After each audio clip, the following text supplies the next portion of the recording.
Christelle, lorsque vous entendez dire l'épidémie là, c'est en train de se terminer, vous dites quoi? Non, surtout pas attention, ou vous êtes plutôt sur cette tendance? Dites-moi simplement en écoutant. Bonjour. Bonjour. Non, bien sûr qu'elle va disparaître. Il n'y a aucune raison de faire peur aux gens et de leur dire qu'il y a une deuxième vague et une troisième vague. C'est complètement ridicule de sortir des choses comme ça, en fait. Enfin, je veux dire, pourquoi la France aura une deuxième vague et que les autres pays n'aient pas? Il y a un moment, il faut regarder ce qui se passe ailleurs. Il ne faut pas rester concentré sur ce que les médias ici nous disent en France, puisqu'ils ne font que répéter bêtement ce que le gouvernement leur dit de dire. Mais il y a, franchement, pourquoi voulez-vous qu'au mois de juin, il y ait une deuxième épidémie de virus? Depuis quand il y a des virus en été? Enfin, je sais pas, la grippe, c'est l'été, la grippe? Il y a des virus qui peuvent apparaître en été. Ça, oui, mais avec des scies, comme je vous l'ai déjà dit, avec des scies, on fait rien. Et là, on est en train de tétaniser les gens. On est en train de dire maintenant, vous allez sortir tous le 11. Et vous allez en plus, vous allez sortir, le virus, il est chez vous. Donc, il va sortir avec vous et on va aller vous tester. Oui. Mais vous avez raison. Par exemple, Christelle, il y a quelque chose qui, moi, me fait doucement sourire. C'est je vois qu'on désinfecte les écoles. Or, les écoles, pour la plupart, sont fermées depuis 2 mois. Donc, il n'y a pas de virus dans les écoles. Non, mais c'est du grand n'importe quoi. C'est pour rassurer les parents. Ouais. Mais Christelle, ça rassure personne en fait, parce que tout ça c'est des mensonges. Il n'y a rien de ce qui est dit est vrai. Alors, ce n'est que des mensonges. Christelle, comment vous pouvez dire que rien? Mais parce que je m'informe, Monsieur Dickens. Je regarde d'ailleurs comment ça se passe. Les gens qui parlent ne s'informent pas. Vous êtes absolument la seule personne informée. Je suis désolée, mais il y a une partie des Français qui n'écoutent que les médias français. Enfin, depuis le début, depuis 8 semaines, on voit bien que les mensonges sont quand même d'actualité avec le gouvernement. Vous ne pouvez pas dire le contraire, Monsieur Dickens. On dit tout et son contraire. Je dis qu'effectivement il y a eu des failles, mais je le trouve très péremptoire. Non, très définitive. Moi, par exemple, madame, pardonnez-moi, mais j'ai peur de sortir le 11 mai. J'ai peur de sortir le 11 mai. Vous avez peur, c'est ce que justement le gouvernement souhaite, c'est que tout le monde ait peur. C'est pas le gouvernement qui me fait peur, madame, c'est notre comportement. Nous, on est en Bruxelles, le gouvernement. On veut faire culpabiliser les Français en plus. Quand on revoit les gens dans les rues depuis 3 jours, mais c'est légitime. C'est flippant. C'est légitime. Depuis quand on porte atteinte à la liberté des gens en les laissant 8 semaines chez eux? Vous vous rendez compte, c'est quand même grave de porter atteinte à la liberté des gens pour un pseudo-virus. On dit qu'il y a 26 000 morts. Un pseudo-virus. Oui, vous avez. Mais dites ça aux familles des victimes. Vous avez les preuves que ces gens-là sont morts du Covid-19? Ah non, absolument, oui, ça a été testé. Vous avez les preuves, non, mais moi, je ne veux pas rentrer dans une polémique complotiste, madame. Attendez, Christelle. Si vous n'avez pas de preuves, moi, madame, j'ai perdu il y a 15 jours un membre de ma famille en EHPAD du Covid-19. Écoutez, monsieur Dickens, parce que comme je m'informe ailleurs, en Italie, ils ont fait une autopsie sur 100 décès. Il n'y en a que 12 qui étaient décédés du Covid-19. Christelle, vous vous informez ailleurs, vous me parlez de l'Italie. J'ai une personne de ma famille qui est confinée chez moi. On n'a jamais dit qu'il n'y avait pas de décès. Italienne, parce que là-bas, ils ont été débordés. On peut pas parler de pseudo-virus. Moi, madame, je vous rejoins tout à fait sur le fait qu'il y aura des comptes à rendre sur le discours qui nous a été tenu par rapport au masque, qui était soi-disant inutile parce qu'on n'en avait pas. Là, je vous rejoins absolument sans réserve sur le fait qu'il y a eu probablement un mensonge là-dessus. Mais ça ne vous permet pas de parler d'un pseudo-virus et de dire qu'on nous a menti sur le fait que ce virus ait existé et que des gens en soient morts.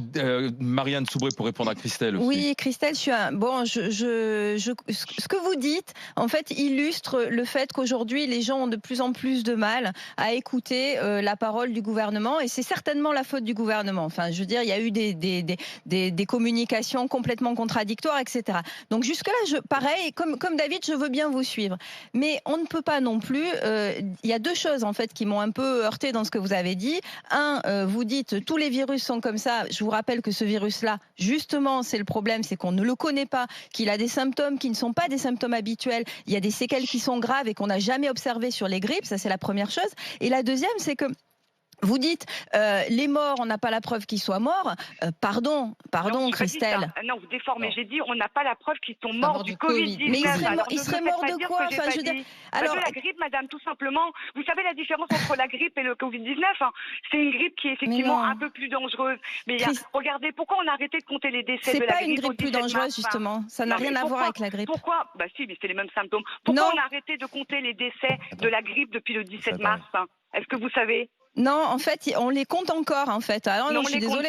On n'en parle plus de la grippe. Vous avez entendu des morts de la grippe. Christelle, pardonnez-moi, mais en fait, les gens font des comparatifs par rapport au nombre de décès de l'année dernière et les décès de cette année. Si on était vraiment sur une grippe et si on n'avait pas un virus nouveau, on aurait à peu près la même mortalité. En réalité, les chiffres qu'on donne prouvent que ce nouveau virus, malheureusement, a fait le nombre de morts qu'on nous annonce. Je ne suis pas d'accord avec vous. Alors, il y a eu combien de morts de la grippe cet hiver? Alors, vous savez combien il y a eu de morts de la grippe?